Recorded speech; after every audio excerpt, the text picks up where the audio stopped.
Jennifer Jiles with a J. with a J. I grew up in Poughkeepsie. My dad was a surgeon. My mother was a psychotherapist. I started with ballet. I couldn't not dance. Later in high school, I had scoliosis, so I had a back brace. So I started taking tap lessons. So you'd finished college. I finished college. You come to New York City. Come to New York. But then I ended up in dancing in small ballet companies Here in New York. So you're here in around New York. I remember one year I did 3 Nutcrackers in one season. So I would go out to Long Island, I'd go out to New Jersey, and then I forget where the other one was. I got into American Dance Machine. They did the showstopper dance numbers for Broadway musicals. Oh, these were all on TV. Yeah, and that was incredible. Lived in Astoria. So you were on the Q train or the M? No, it used to be the N. I tried. It was only the N and R. And I got to work with Cheetah Rivera, which was amazing. Then I auditioned for the Rockettes. It was all about personality. Perhaps you might explain what the Rockettes are. The Rockettes are a troupe of 36 precision dancers. They stretch from one end of the stage to the other. And they dance in a very small box, each one of them. You have to be exactly alike. Everything has to be alike. And then they do a kick line, like the wholesome showgirls. You know, men still go, oh, a Rockette. And they're thinking something very different than the little girls who want to be Rockettes. Because they're sexy. Because they're sexy, yes. Tasteful. And sometimes silly costumes, honestly. Okay, we're talking early 90s. Are we talking?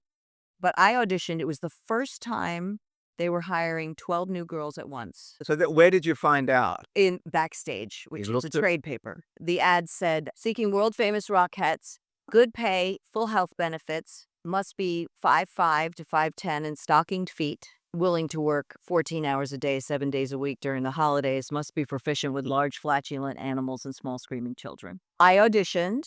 It was 3 days. There were about 300 women a day. I made it through the first round. You had to do ballet, tap, jazz, I guess, and then a kick line. And you also had to sing 16 bars. I sang Holiday Inn. And then you had to do an interview. And so I kept getting called back. And then I got it. I was happy I got it because it was, it was great. It's a great gig. I wanted to be a star. I didn't want to fit in. I didn't want to be fourth from center on the left, which I was. I wanted to be out in front of the Rockettes. Like all famous people that would come and we would dance behind them. I wanted to stick out and I had to fit in. But I did learn a lot. All that discipline and focus and perseverance and, the rules, never touch each other's back in the kick line. That was sort of an unwritten rule. It's sort of a rule. It wasn't in the handbook. There actually is a handbook. It looks like everybody's touching each other's back, right?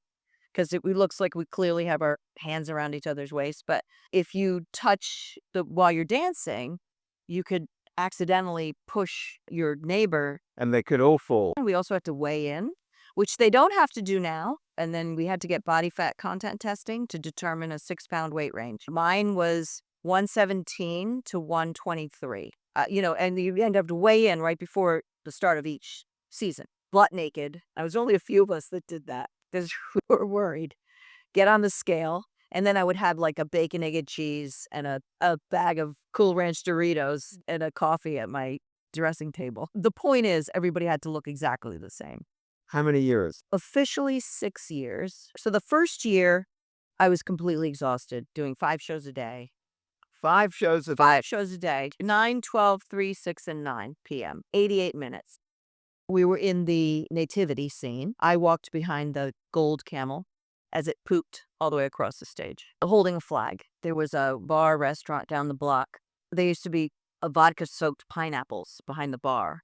And some of the stagehands would get them and they'd be behind stage. So I'd run from this side, grab a pineapple, and go to the dressing room in between numbers. So the Rockettes are drunk, you're telling me? No, just me and maybe one or two. I mean, we had fun. I would do something like either sing the whole number on stage while we're doing it.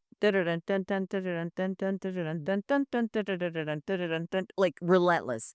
The entire 5 minutes. If they couldn't hear you in the audience. No audience can't hear or see anything. But the Rockettes, like the older ones, who is that? Like screaming. One time I did animal noises the whole time.